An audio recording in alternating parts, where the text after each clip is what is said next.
Hey guys, here's my second installment in my increasing your score per minute series. This time around we're going to be doing some firing range domination. Nice small little map, one of my favorites. Uh, Definitely one of my favorite maps on Black Ops. Right off the bat here, we're going to go for first blood. You're just going to want to run, or you can capture C, get the 150 points, and then you're going to throw it right over that building if you cap C, but if you ran straight up, just go up to the sandbags and then throw it, and not as high of an angle, and you can get further in. You'll usually get one using either of those tactics. Like every time, there's always someone coming that way. Class setup I'm using is the MPL with the rapid fire. I believe my perks are lightweight, sleight of hand, marathon, but I'm not. I didn't look, so I can't quite confirm that. But yeah, this is not gonna end up being the best score, not the best kill death ratio. This is just purely trying to get as many points as you can. Well, I guess you not 100% that while still doing decent, I guess. But fuck it. Yeah. So firing range, nice, small. I think it's like the perfect size. All maps should be around this size in Call of Duty for 6-on-6.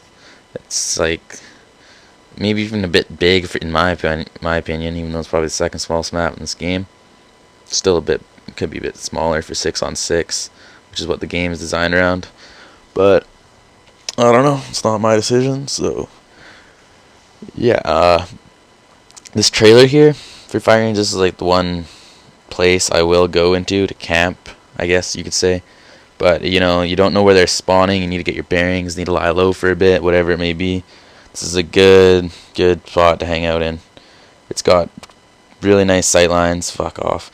That guy's I'm probably pretty upset when that happened. But it's got nice sight lines to B. You get like the whole center of the map covered if they're coming from that back spawn in that back little hut there. And you can easily duck behind these barrels that you just saw before I ran out, and you can kill anyone at C flag. Usually with a gun, unless they might be smart and talk around behind the car, and a nice nade will do it from there. But there's always the possibility you can just run up and kill him. It's not that difficult. But definitely nice little headquarters. You'll see me using that probably a bunch throughout this game. As always, when you're want to increase your score per minute, if there's a flag that's like a flag there to be capped, cap it. It probably isn't the best. Like I just capped C, even though we already had A and B. This might not be like the smartest decision when it comes down to winning the game, because 3 cap can eat it, not all the time, but it does result in them taking the other 2 flags back a lot of the time. So it's not usually that good for winning. It's like not that good for an organized game. But what it does is it juggles up the spawns like crazy. You get 150 points out of it, and then there's more flags for you to capture. So if you're just trying to get a score per minute higher, who fucking cares? Just get on that flag, capture it, and then go capture the other ones. Sometimes you'll end up in these games where it's just trade-off after trade-off of spawn switching through the A and C flags. It's pretty fun. You get 10, 13 captures a game. That's a solid amount of 1,500, 2,000 points just like that, just from captures. Add that with 50 kills, and you're set for a nice 5,000 point game pretty easily. That building there, you saw, you can jump up there, or you can come up the stairs and get killed by a claymore. I chose to go up the stairs. I didn't get killed by a claymore that time, luckily for me. But yeah, this map it's the way it's designed. You want to always be around the outside. You don't want to run up through the gut as much. Well, you want to avoid that as much as possible. There are times when it is fine to do so, but for the most part, you're going to want to run down through that house that I'm looking at right now. You're going to run through there, around the back to A, or back up through C, as you can see here. This is a common spawn point that doesn't get switched very easily, and you can find people a lot of the time just completely oblivious to you, whether you're there or not. And this back route here to A is another good one. It can be a bit risky, because people might be up in that building looking down at you, but it's better than running straight up the gut, because they're going to be sitting behind those sandbags anyways. Lots of people here. What are you guys doing? This building here is like a really really, missed my chopper there, but really common camping spot. So avoid it. Avoid doing anything stupid in that building. I mean, there are some times when you can go in it, but for the most part, you go in there, you're gonna kill 2 guys and then die maybe, because I don't know. There's claymores. There's fucking bullshit everywhere. Just avoid that as much as possible, and avoid the B building as much as possible.